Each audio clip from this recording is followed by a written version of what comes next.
fact, stay on. There's some breaking news information also coming in. Let's tell our viewers that senior regional diplomat has told and in fact has confirmed that US Envoy Witkoff and Iranian Foreign Minister Abbas Araghchi are set to meet on Friday in Istanbul to discuss a potential nuclear deal. The official added that several regional countries, including Saudi Arabia, UAE, Oman and Egypt, are expected to attend the upcoming meeting in Istanbul.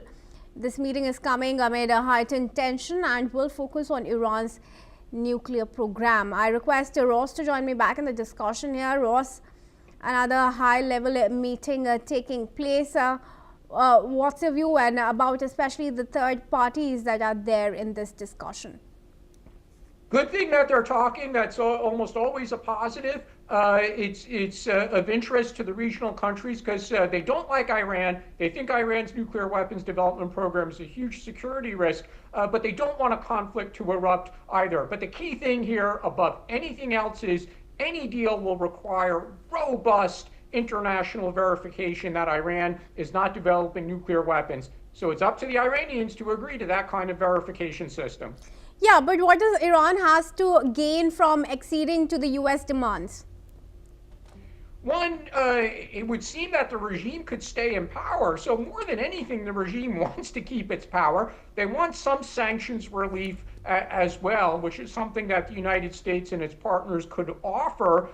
So there's significant incentives for the Iranian leadership to agree to that deal, if they do the smart thing, which is stop developing nuclear weapons, which frankly, over the recent decade, they've just not wanted to do, notwithstanding the deal that they had reached with the Obama administration, which we all know that the Iranians did not adhere to. But given the situation that Khamenei is in right now, he'd really want to build up with his nuclear arsenal to achieve that status of a nation that remains untouched, which is the case with all the other nuclear powers in the world.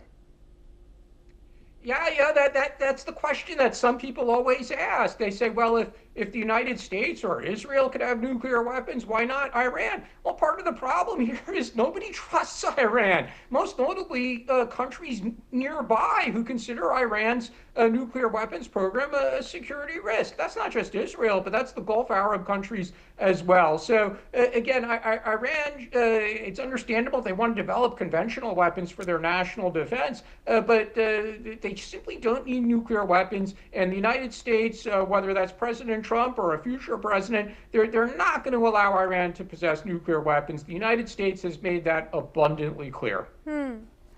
All right, Ross, thanks then for joining us and for sharing your opinions here. And we now move on to news from Argentina, where a massive wildfire has been ripping